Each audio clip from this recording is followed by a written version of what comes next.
ഇത് മാസ് മോട്ടോഴ്സിൽ നിന്നാണ്. ഹീറോ ഹോണ്ടയുടെ പ്ലഷർ വണ്ടി സ്റ്റാർട്ടിങ് കംപ്ലയിൻറ്റും അതേപോലെ തന്നെ പെട്രോൾ ലീക്കായ ഒരു കംപ്ലയിൻ്റ് ആയിട്ടാണ് വന്നതാണ് കേട്ടോ.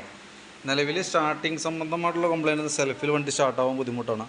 ഇത് ടെസ്റ്റ് വർക്കിന് നമ്മൾ പെയിൻറ്റിങ്ങിൻ്റെ ഭാഗമൊക്കെ അഴിച്ച് ചെയ്ത സമയത്ത് ഓൾറെഡി ബാറ്ററി കംപ്ലയിൻറ്റ് പറഞ്ഞിട്ടുണ്ട്. ആംകോ എന്ന് പറഞ്ഞ കമ്പനിയുടെ ബാറ്ററിയാണ് അത് ഇരിക്കണേ. അപ്പോൾ അത് ഓൾറെഡി കംപ്ലയിൻ്റ് ആണ്. നമ്മളന്ന് പറഞ്ഞതാണ് റിപ്പീറ്റ് സ്റ്റാർട്ടിങ് കംപ്ലയിൻ്റ് എന്നുള്ള രീതിയിൽ വന്നേക്കണേ.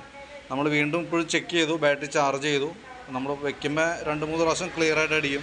അത് കഴിഞ്ഞ് പിന്നെ സെൽഫ് എടുക്കുക, അതായത് ബാറ്ററി ഡൗൺ ആയി പോവാണ്. അപ്പോൾ ബാറ്ററി മാറ്റാതെ ആ കംപ്ലയിൻറ്റ് മാറില്ല കേട്ടോ. അപ്പോൾ ഞാൻ ഓൾറെഡി പറഞ്ഞതാണ്. അപ്പോൾ ഇപ്പോൾ മാറ്റണ്ടെന്ന് പറഞ്ഞ പോലെ അതേപോലെ തന്നെ സെറ്റ് ചെയ്തിട്ടുണ്ട്. പക്ഷേ ആ കംപ്ലയിൻറ്റ് അതേപോലെ തന്നെ നിലവിലുണ്ടാവും കേട്ടോ. നമ്മളെ കുറ്റം പറഞ്ഞിട്ട് കാര്യമില്ല. ബാറ്ററി മാറ്റി വെച്ചാലാണ് സ്റ്റാർട്ടിങ് ഡേയ്സ് ഓക്കെ ആവുള്ളൂ. പിന്നെ ഉള്ളത് പെട്രോൾ ലീക്കാണ്. അത് കാർബറേറ്ററുമായി ബന്ധപ്പെട്ട കംപ്ലയിൻ്റ് ആണ്. തൽക്കാലം നമ്മളൊന്ന് ക്ലീൻ ചെയ്ത് റെഡിയാക്കിയിട്ടുണ്ട്.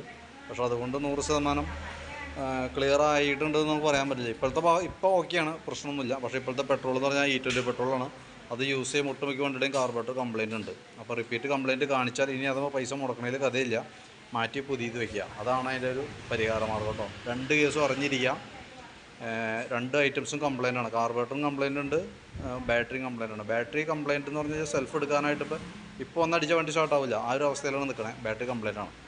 ബാറ്ററി കാർബറേറ്റർ പെട്രോൾ ലീക്കേജ് ഇനി കാണിക്കുകയാണെങ്കിൽ അത് വിട്ട് വേറെ ഒന്നും ചെയ്തിട്ട് കാര്യമില്ല, മാറ്റി പുതിയത് വയ്ക്കുക. അതാണ് നല്ലത്. ഓക്കെ, അപ്പോൾ ഞാൻ ഈ രീതിയിൽ വർക്ക് കംപ്ലീറ്റ് ചെയ്തിട്ടുണ്ട്, ക്ലോസ് ചെയ്യുന്നുണ്ട്. ഓക്കെ.